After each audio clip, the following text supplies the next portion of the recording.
Alors, j'ai la chance de recevoir ce soir 3 personnes du conseil d'administration de PSE que je vais vous présenter. Elisabeth Bardon-Débat, qui a fait l'intérim pendant 2 ans à la direction au Cambodge. Marisa Capril Alonso, qui s'occupe des camps d'été. Et Fernando Alonso, qui est vice-président de l'ONG. On l'a vu dans ce petit film, l'Akena, vous l'avez vu justement pendant ces 2 années d'intérim. Vous avez pu voir les différentes étapes qu'elle a pu aussi passer au sein de PSE. Maintenant, elle a été nommée, elle prend les rênes. Pourquoi c'est le bon moment pour elle? L'Akena, elle fait partie de l'histoire de PSE. C'était une des toutes premières enfants que Christian et Marie-France ont recueillis. Moi, je l'ai connue il y a 20 ans, elle avait donc 14 ans. Elle a toujours été très vive, elle est très intelligente, elle a une grande écoute, elle a la même générosité que Christian et Marie-France. Elle incarne vraiment les valeurs de PSE. Moi, quand je suis arrivé il y a 5 ans, elle était déjà directrice du département social. J'avais l'impression de bien la connaître, mais en fait, j'ai découvert un manager incroyable, avec un leadership extraordinaire. Et elle fédère autour d'elle, quoi. C'est l'âme de PSE. Et après la mort de Christian et mes missions là-bas, on s'est rendu compte tous que c'était une ONG française avec un conseil d'administration français et des méthodes françaises. Mais au Cambodge, les clés, ce sont les Cambodgiens qui les ont. Et ce sont les Cambodgiens qui dirigent toutes les premières lignes de l'Akena. Dans leur grande majorité sont cambodgiennes et tous nos salariés sont cambodgiens. Il y a très peu d'expats.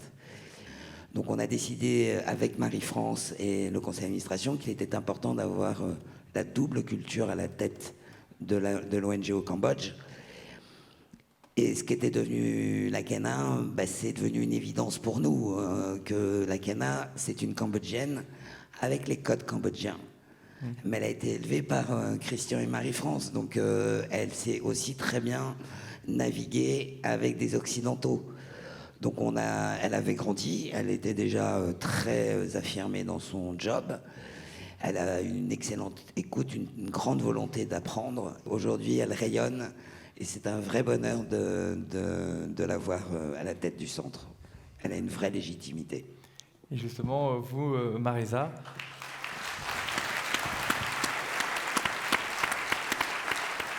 vous la connaissez bien aussi. Vous pouvez un peu nous décrire les rapports qu'elle a avec justement les familles et les enfants sur place?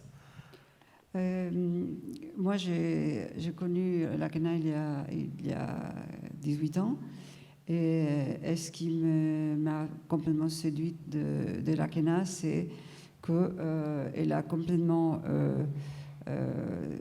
cristallisé tout ce qu'elle a vécu à côté de papy et mamie.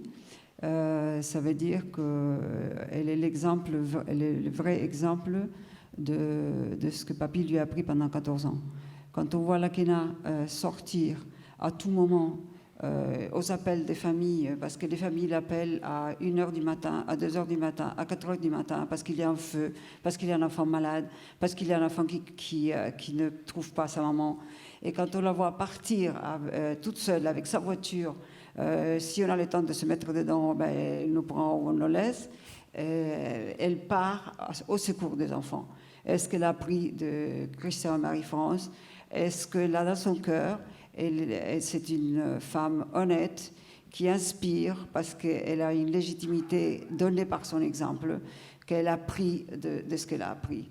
Et avec cette force, cet charisme qu'elle a, elle nous attire tous derrière elle parce que pour elle, pouvoir sauver un enfant, elle a été sauvée, elle. Et donc, elle respire ça dans tout ce qu'elle fait. Et Elisabeth, vous qui êtes aussi témoin, vous pouvez aussi nous raconter un peu comment s'est passée cette transmission entre la mère et la fille? La transmission, mais c'est leur vie, la transmission. Alors déjà, elle est portée par un amour absolument incommensurable de l'une envers l'autre. Elles ont la même générosité. L'Akena, c'est la fonceuse. Et toi, tu l'inspires. Donc voilà, Marie-France est émerveillée tous les jours. Tu ne te rends pas compte. Voilà ce qu'a fait la Kéna, vraiment, elle m'émerveille. C'est merveilleux de voir les yeux de Marie-France quand elle parle de la Kéna. Et c'est tout aussi merveilleux de voir la Kéna, l'affection, la tendresse, le respect. Et puis, l'une comme l'autre, tous les matins quand elle se lève, ce qui compte, ce sont les enfants. Et répondre à leurs besoins et surtout leur redonner une dignité. Donc, c'est un magnifique tandem. Je vous aime.